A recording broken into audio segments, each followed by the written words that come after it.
అందరికీ నమస్కారం. అయ్యప్ప స్వామి ఆలయంలో 18 మెట్లే ఉండడానికి గల కారణాలేంటి? ఒక్కో మెట్టుకు ఉన్న ప్రత్యేకతలేంటి? మీకు తెలుసా? తెలియకపోతే ఈ వీడియో మీకోసం. సాధారణంగా హిందూ దేవాలయాలన్నీ ప్రతిరోజు తెల్లవారుజాము నుంచే తెరుచుకుంటాయి. కానీ శబరిమల ఆలయంలోని అయ్యప్ప స్వామి దేవాలయం మాత్రం సంవత్సరంలో కొన్ని రోజులు మాత్రమే తెరుచుకుంటుంది. ఈ సమయంలోనే స్వామివారిని దర్శించుకునే వీలు కలుగుతుంది. ఇదిలా ఉండగా అయ్యప్ప స్వామి ఆలయంలో బంగారంతో చేసిన మెట్లు 18 మాత్రమే ఉంటాయి. ఎందుకని సరిగ్గా ఆ సంఖ్యలోనే ఉంటాయి?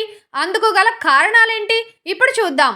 ఈ ఆలయానికి చేరుకున్న వారిలో కేవలం అయ్యప్ప స్వామి మాల వేసి ఇరుముడితో వచ్చేవారికి మాత్రమే స్వర్ణ మెట్లు పైనుంచి అంటే 18 మెట్ల పైనుంచి వెళ్లేందుకు అనుమతిస్తారు.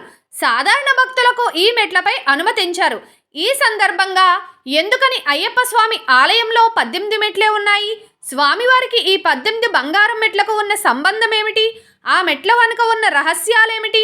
ఒక్కో మెట్టుకు ఉన్న ప్రత్యేకతలేంటనే ఆసక్తికరమైన విషయాలను ఇప్పుడు చూద్దాం. అయ్యప్ప స్వామి ఆలయంలో ఉన్న 18 స్వర్ణ మెట్లను పదునెట్టాంబడి అంటారు. ఈ సోపానాల మీదుగా వెళ్లేందుకు ప్రతి ఒక్కరూ అయ్యప్ప మాలను విధిగా 41 రోజుల పాటు ధరించి మండల దీక్ష చేపట్టి ఇరుముడిని తలపై పెట్టుకుని రావాలి. పురాణాల ప్రకారం అయ్యప్ప స్వామి శబరిలో నివాసం ఉండేందుకు 4 వేదాలు, 2 శాస్త్రాలు, 8 దిక్పాలకులు, విద్య, అవిద్య, జ్ఞానం అనే దేవతా రూపాలు 18 మెట్లుగా మారారు. అప్పుడు అయ్యప్ప స్వామి వారు ఒక్కో మెట్టుపై ఒక్కో అడిగేస్తూ తన స్థానాన్ని అధిష్ఠించారు. అష్టాదశ దేవతలెవరంటే మహంకాళి, కళింకాళి, భైరవ, సుబ్రహ్మణ్యం, గంధర్వరాజ, కార్తవీర్య, కృష్ణపింగళ, బేతాళ, మహిషాసుర మర్దని, నాగరాజ, రేణుకా పరమేశ్వరి, హిడింబ, కర్ణ వైశాఖ, అన్నపూర్ణేశ్వరి, పుళిందిని, స్వప్న వారాహి, ప్రత్యంగళి, నాగయక్షిణి. 18 మెట్ల ప్రత్యేకతలు. ఈ 18 మెట్లలో తొలి పంచమ 5 మెట్లను పంచేంద్రియాలుగా పరిగణిస్తారు. అంటే మన కళ్ళు, చెవులు, నాలుక, ముక్కు, స్పర్శలకు సంకేతాలుగా భావిస్తారు. ఆ తర్వాతి 8 మెట్లను అష్టరాగాలకు సంకేతంగా పరిగణిస్తారు. అంటే కామం, క్రోధం, లోభం, మోహం, మదం, మాస్తర్యం, అసూయ, దంభంను సూచిస్తాయని పండితులు చెబుతారు.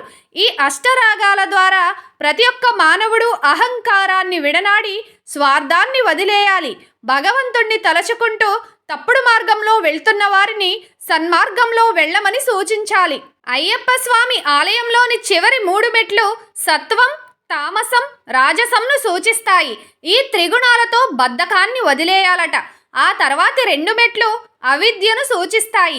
విద్య అంటే జ్ఞానం, మనందం. జ్ఞానాన్ని పొందడానికి అవిద్యను అంటే అహంకారాన్ని వదిలిపెట్టాలనే సంకేతాలను సూచిస్తుంది. ఇలా 18 మెట్లు ఎక్కిన వారు జీవితంలో పరిపూర్ణులవుతారని చాలామంది నమ్ముతారు. మణికంఠుడు తన మెట్ల దగ్గర 18 అస్త్రాలను వదిలి వెళ్ళాడని పురాణాల ద్వారా తెలుస్తోంది. ఆ అస్త్రాల పేర్లు ఎలా ఉన్నాయి? శరం, క్షురిక, డమరుకం, కౌమోదకం, పాంచజన్యం, నాగాస్త్రం, హలాయుధం, వజ్రాయుధం, సుదర్శనం, దంతాయుధం, నఖాయుధం, వరుణాయుధం, వాయువ్యాస్త్రం, సార్గ్నాయుధం, బ్రహ్మాస్త్రం, పాశుపతాస్త్రం, శూలాయుధం, త్రిశూలం. అయ్యప్ప ఆలయంలో ఉండే స్వర్ణ, వెండి, రాగి, ఇత్తడి పంచమలోహాల మెట్లలో ఒక్కో మెట్టుకు ఒక్కో పేరు ఉంది. అవి ఇలా ఉన్నాయి: ఆణిమ, లగిమ, మహిమ, ఈశ్వత, వశ్యత, ప్రాకామ్య, బుద్ధి, ఇచ్ఛ, ప్రాప్తి, సర్వకామ, సర్వ సంపత్కర, సర్వప్రియకర, సర్వ మంగళాకార, సర్వ దుఃఖ విమోచన, సర్వ మృత్యు ప్రశమన, సర్వ విఘ్న నివారణ, సర్వాంగ సుందర, సర్వ సౌభాగ్యదాయక. అయ్యప్ప స్వామి ఆలయాన్ని చేరుకోవాలన్నా కూడా 18 కొండలను దాటాల్సి ఉంటుంది. అంటే మణికంఠుడు 18 కొండలను దాటొచ్చిన వారికే తన దర్శన భాగ్యం ఇవ్వనున్నారు.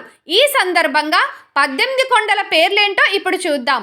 పొన్నాంబళమేడు, గౌదవమల, నాగమల, సుందరమల, చిట్టంబలమల, దైలాదుమల, శ్రీపాదమల, కలిగిమల, మాతంగమల, దేవరముల, నీల్కల్మల, దాలప్పార్మల, నీలిమల, కరిమల, పుత్తుసేరిమల, కాళైకట్టిమల, ఇంజప్పారమల, శబరిమల.